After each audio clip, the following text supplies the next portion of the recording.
What's up, guys? Here to do another board video. It's not really a review, as you guys probably seen in my other videos if you've been watching them.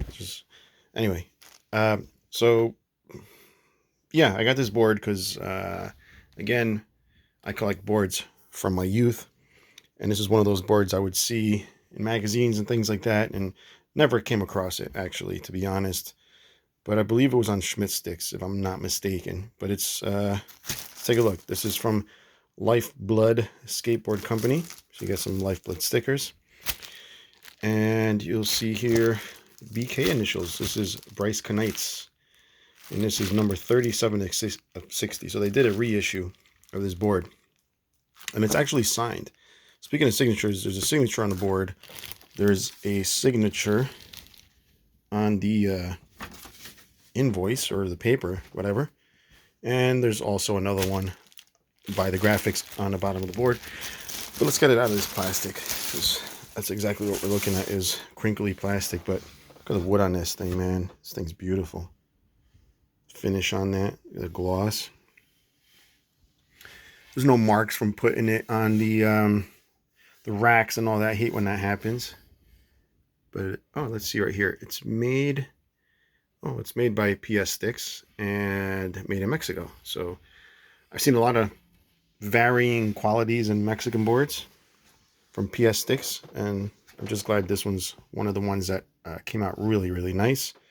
The shape is beautiful. Look at that shape. The tail shape is so nice. It's not a huge fishtail here, which I kind of like. I like them kind of wide, even though I ride a Caballero, which gets really thin by the rear trucks. But prefer them this way. Take a look at the nose. So this has like a modern concave, which we'll look in just a moment, but it does have the shape of the original, which is cool. So if you look at it, you know, like this, you have the shape of the original, but with the modern concave and I believe tail. So when we look at the bottom here, there's another signature of his. Did ask my girlfriend if she preferred the purple or the blue, because they have a blue stain one, the aqua, and I didn't want to wait for her to respond, so I just ended up getting the purple because it was a nice contrast. I thought the blue matched too much with the blue on here, but looking at it, I thought it was really nice. So I tried to go in and buy it literally like 2 minutes after I bought this one. I was just like, let me just grab the blue one. It was already sold out. So lucky I have one at least. But again, staining is really beautiful on this board. The graphics are too. It's got like a nice fade going on right here. I don't know how they did that, if this is screened. I think the original board is just cut off on a straight line, if I'm not mistaken. I have to look at that. It's been a while since I've looked at the board. I do have one of those books with the pictures of the board, so we'll take a look at that in just a moment. But the graphics are beautiful. I'm not sure if they're screen printed. I don't think so. It looks like heat transfer, but the graphics are very, very well done. There's no indication that this is screen printed. You can see the edges aren't very defined, which is indicative of it just being printed on a heat transfer. You can see the edge here, but as far as the colors blending, you'll see they pretty much are the same going through. So I did tell you I was going to check the graphics here. So it is kind of cut off, so which leads me to believe this is not screened, unless they were just amazingly awesome at just you know, fading that out with paint, which is probably not very possible, but whatever. I don't think it's screen printed, but you can see here the original ones, they do stop, and this one kind of tries to fade, but you can see it causes that kind of like illusion effect, I guess, when they try to photograph it, because it's using a lot of little pixelated dots. Let's get back to the board here. Put that away. By the way, that's the disposable skateboard Bible, which is awesome. But yeah, that's a beautiful graphic. Lifeblood up top.